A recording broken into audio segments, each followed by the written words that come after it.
Buenas tardes. This is Dennis on Altegra here in Mazatlan, and I'm going to do another video on solar mounts. It's a bit of a cloudy day, and I'm getting ready to leave Mazatlan to head over to La Paz and the Sea of Cortez. We're both in California, and I'm just trying to get my solar system mounted. I take all my solar panels off. In the summer here, the heat is very intense, the UV is very intense, and to give me a lot longer life out of my flexible Solbian panels, I take them off and put them down below for 6 months, which basically doubles the life of my panels. They're very expensive, they work really well, but I would never buy them again. They're not worth the money. Anyway, so today I got 2 of them up, and I'm going to show you 2 of the mounts, the 2 different mounting systems that I designed and built, and how they work and how they assemble.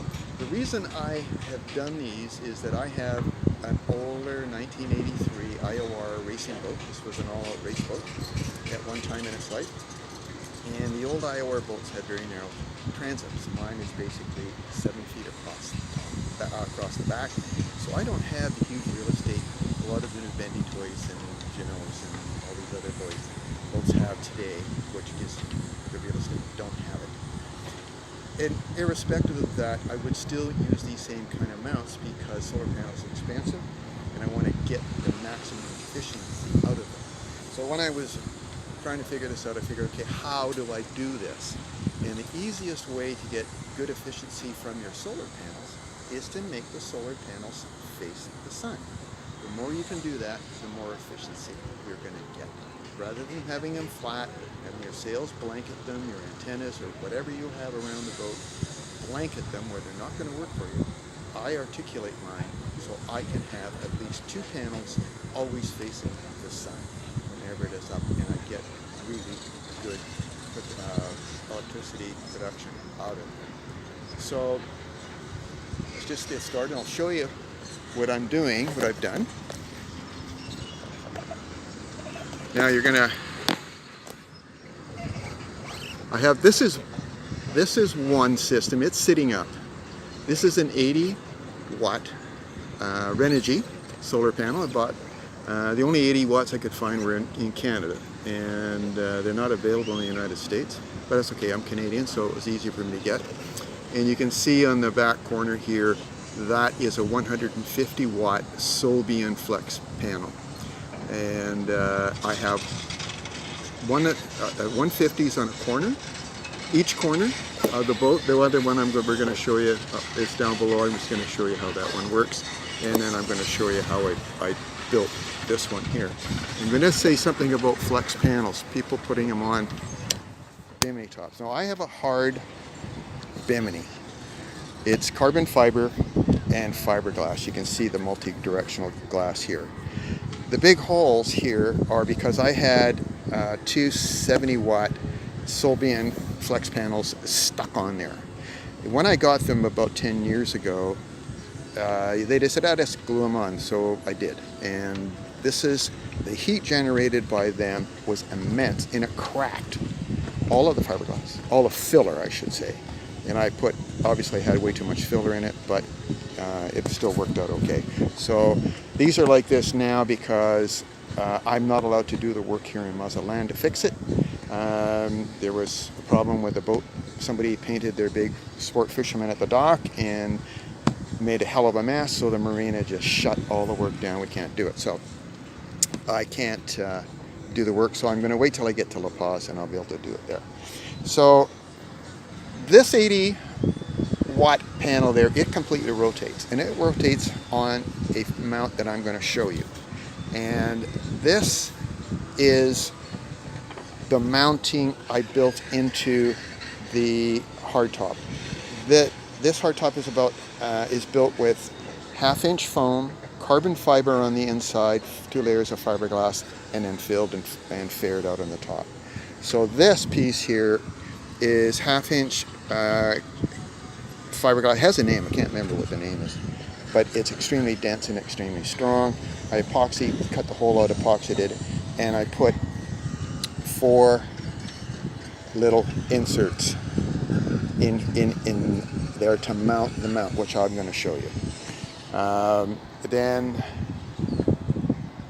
we'll go in that. So we'll go down, and I'm going to go over to the other side now, and I'm just going to show you how these panels work. I'm going to start with this guy here and give you an idea just all the things that it can do.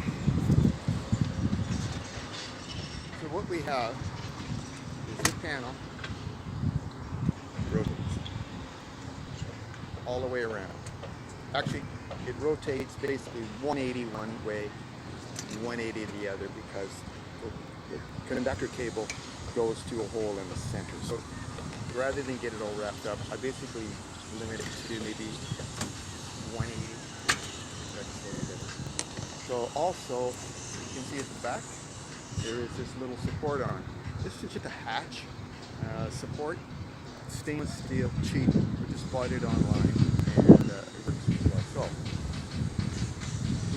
what this does, what I can do is I can lay it down flat, lift it up, so I can get any angle of the sun that I need any time of the day.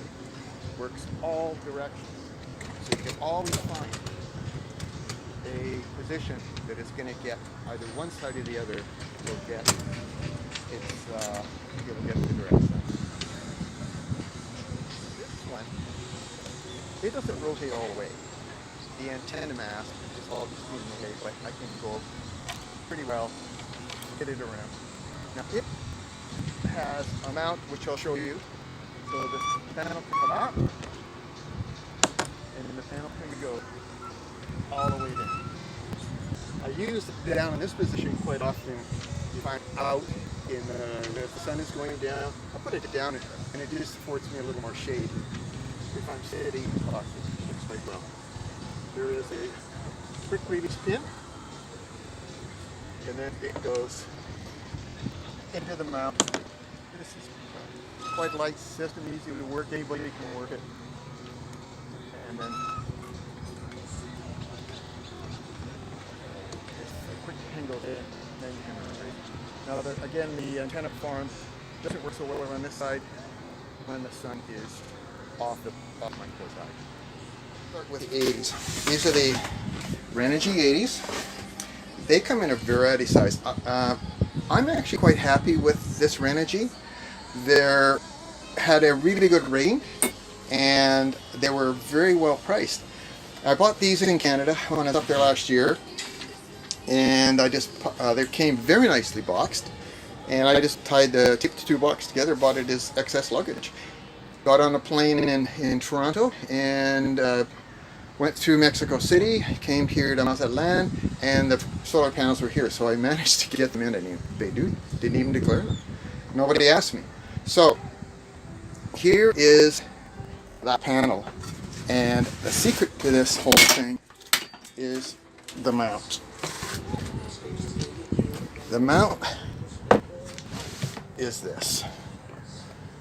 This is a design that I came up with to mount this up on the top up there. It's made out of aluminum. I would recommend stainless steel. CNC, I would just get a CNC or a water cut unit cut out of stainless. This is made out of aluminum because I was going to do it stainless steel, but the guy down here wanted me to pay for the whole price of his CNC machine just to cut out 3 sets of these things. So I just said to heck with that. A friend of mine had some old aluminum decking, so I just took a jigsaw, cut them out, and bored a hole in here with a hole saw, and drilled a couple of other holes. And then originally what I did was I welded the hinges, aluminum hinges, onto the base, and that doesn't work. Hinges that you buy are pot, and pot does not weld very well. In fact, it welds so it poorly. It changed the properties of it, and it broke off.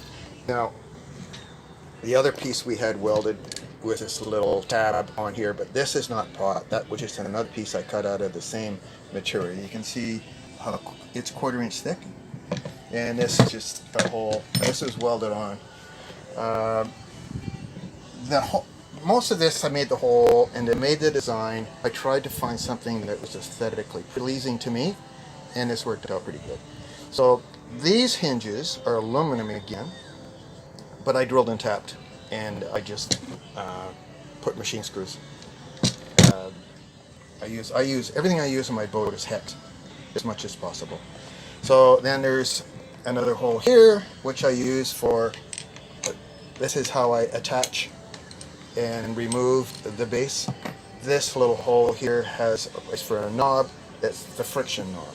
So on the bottom, and how I made this is just a simple Lazy Susan or turntable bearing.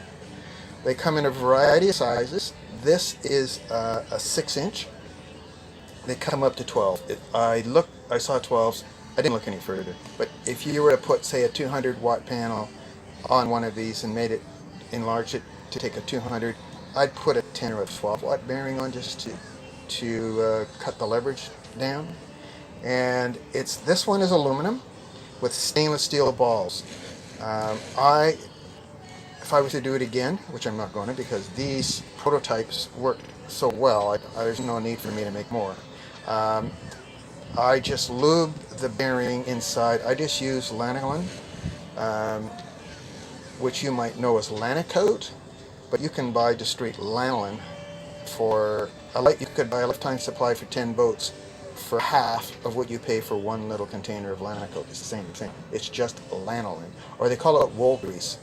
Is another name for it. So this is just machine screwed, thread and tap, 4 machine screws to hold down the inner race, and the outer race is what attaches to that pad that I showed you up above.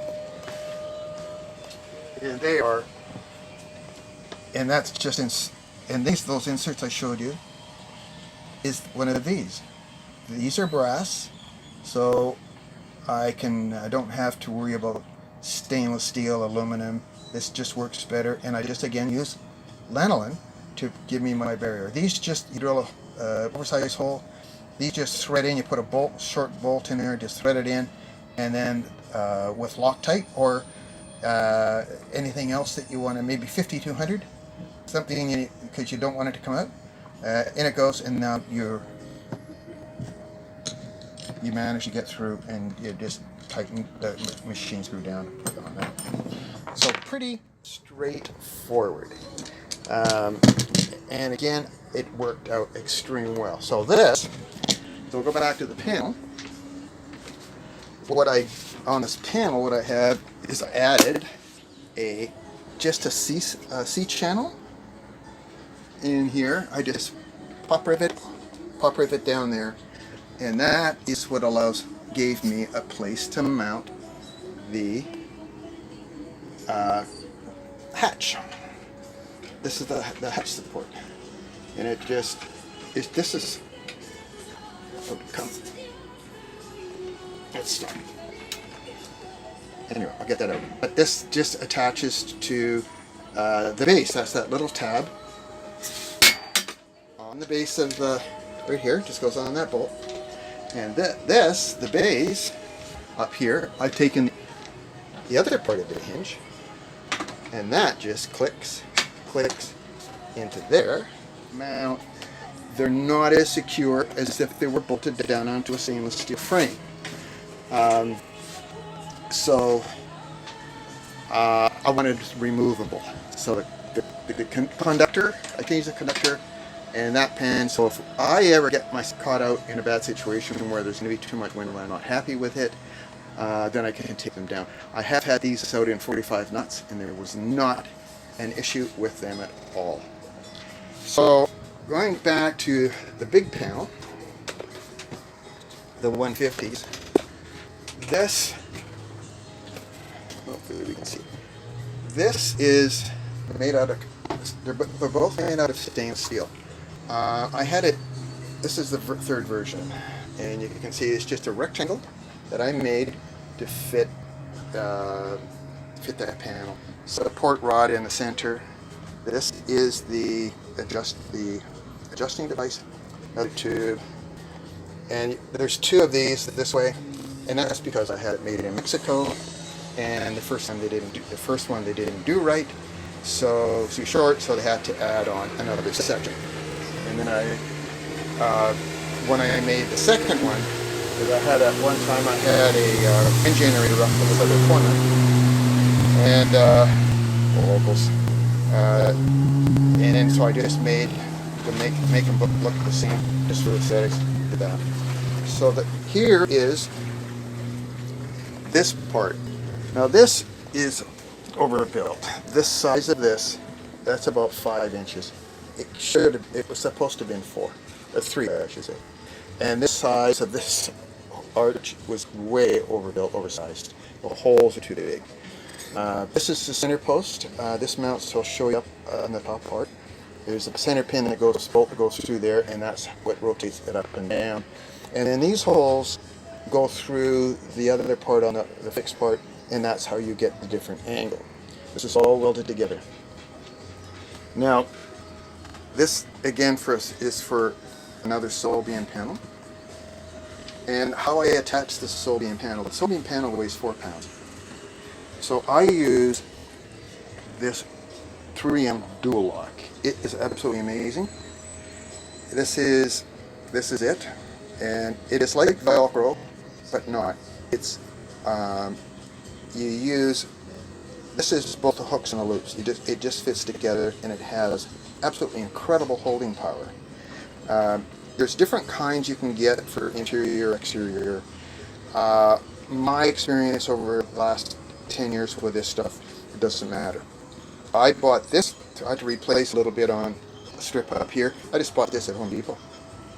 If I was to buy enough if I was starting from scratch, I would go to a company called iTape and buy it online. And they have all the different kinds and thick widths and things like that. And it works. And their prices are very good. They're somewhere in the US. And rather than just getting a small bit. Now, here, the corner post. These corner posts are part of my pulpit cage. So these are sked 40 pipes. I can't remember the dimension, but I have a Darlin bearing in there, and this pipe goes down. It is about 4 feet long. It goes down to. It's in 2 bearings. One other bearing is about 2/3 down. So this will lift up, and it comes up about 2.5 feet and sits up, and it'll sit higher.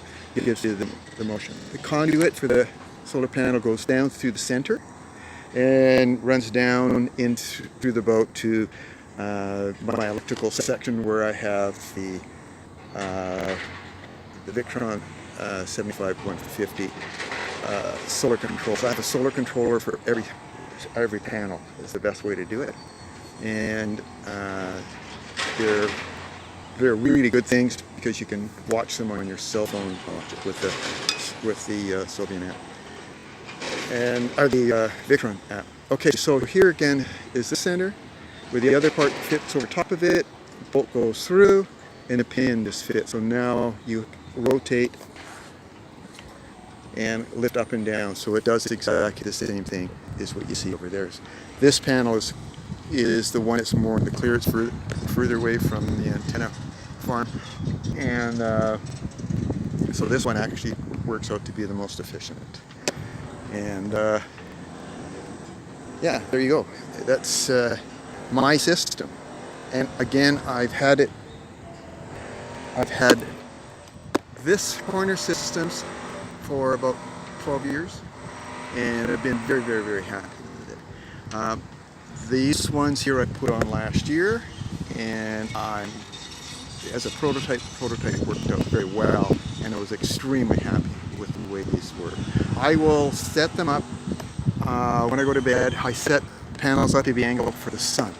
I anchor all summer. I don't need, when I'm tied to the dock, I absolutely don't need it. I got a power cord. And but I can read a tide table, and I know what the weather's going to do. so I kind of figure I know which way I'm going to be sitting in the morning. So I set them up. So as soon as the sun comes up, which I'm not, I don't get up with the sun, but the time when I get up, I've already got, you know, lots of amps going into my batteries. And usually my batteries are charged on a sunny day. I'll have my batteries on float by 11 o'clock. I have 600 amp hours of Victron AGM batteries, and I'll be on float by 11 a.m. And moving these things around, it thinks, oh, you got to move them every, you know, all the time. Well, you don't. I move them probably 4 times a day. I say I set them up at night, then I'm in the morning at about 10. I'm going to readjust them, and I'll set them back to about 45, 60 degrees, 45 during the day, and just swing them around. And then as it gets, the sun goes further down, I just stand them straight up so they face the sun. And usually, if the sun is off the side, I can get 3 panels working as the light goes down, and panels become less effective and efficient. But there you go. I have for the mount. On that side, I have a CNC CAD drawing that if anybody's interested, I would happily send it. And I have the preliminaries of an industrial design on it. But I decided, no, I'm not going to spend the money and the time. There's not enough market for this. But if somebody took it and wanted to manufacture, then I could stop them because I've got the paperwork. I have 6 industrial drawings. And this one I decided, no, it's not worth it. Don't need it. I'll share it. That's more what it's about. So there you go. I hope that's been helpful, and maybe you can think about it. Oh, the other thing I should say, just because I have a hard bimini doesn't mean you can't put it on a frame. It's just a matter of having a frame, having a mounting pad welded to the frame.